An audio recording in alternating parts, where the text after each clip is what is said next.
آخر الأخبار التسوية الجماعية والناس اللي مشكّة أن التسوية ما غاتكونش الإخوان، أخيرًا خرجت الجريدة ديال بايس الإخوان اللي كنعتبرها أنا واللي كيعتبر الإسبان كاملين هي تاني جريدة من بعد الجريدة الرسمية ديال الحكومة. الفيديو بغيت ماكس ديال البارطاج في هذا الفيديو باش تعمل فائدة، يعني هذه هي اللي كتخرج لنا الخبر ديال التسوية الجماعية بأن غتكون تسوية جماعية لأكثر من 500 ألف شخص، فخرجتنا بواحد البلاغة الإخوان كما كتشوفوا معنا. خلونا أنا نخلي لكم هذا الخبر هذا اللي هو بخصوص التسوية، وكتقول لك بأن التسوية الإسبانية للمهاجرين غادا تكون الاخوان، وما كاينش ديك الاخبار اللي ان ديال التسويه الجماعيه تلغات ولا التسويه ديال الجماعيه اللي ما غاتكونش. خرجوا بزاف ديال الهضره، خرجوا بزاف ديال بنادم الاخوان اللي كيهضروا بخصوص بيبي الاخوان اللي كيقول لك ان التسويه الجماعيه خصها توقف. سانشيز يكون عليه الضغط باش يوقف هاد التسويه.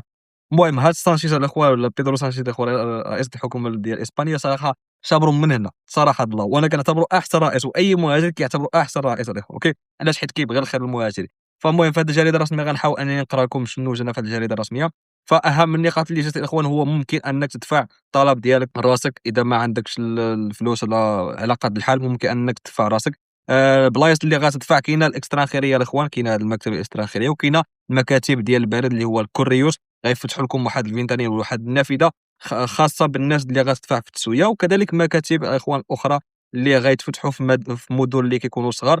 غير شنو هو الاخوان، هاد المكاتب اللي غيتفتحوا في مدن صغار غيكون عندهم واحد التوقيت محدد، وما غيكونش عندهم بزاف ديال الوقت. اوكي، يعني السعه التقديريه اللي يمكن ان يوجدوا واحد 20,000 ولا واحد 30,000 دوسي في المده ديال 3 شهور. اوكي، فبالنسبه للمكاتب ديال البارد والمكاتب اللي غتكون صغيره في المدن القليله، ممكن تهز واحد السعه ديال 150,000 ولا واحد 130,000 دوسي الاخوان، والباقي غتكملوا الاسترانخيريه او لا المكاتب الاخرى اللي غيهضروا عليها في الايامات القادمه ان شاء الله.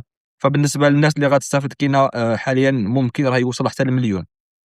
هادشي اللي جانا في الخبر الاخوان ما بين 500 الف حتى ل 840 الف، يعني ممكن يوصل العدد حتى المليون في الاواخر بلا بغى يبقى يتبعوا له ويدوز الاخوان ان شاء الله.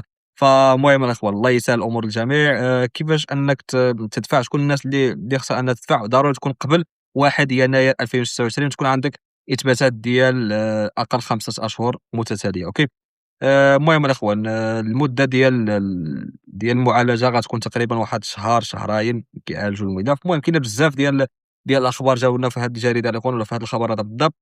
اهم خبر اللي كيهمنا هو التسويه الجماعيه غادا تكون، والبنادم كامل غيحاول انه يدفع الوريقات ديالو ويحصل على الوريقات ديالو. الله يسهل الامور كامل للجميع والله ينور طريقكم. كان هذا هو الفيديو ديالنا، اذا عجبكم الفيديو ما تنساوش تبارطاجيوه مع الاصدقاء ديالكم.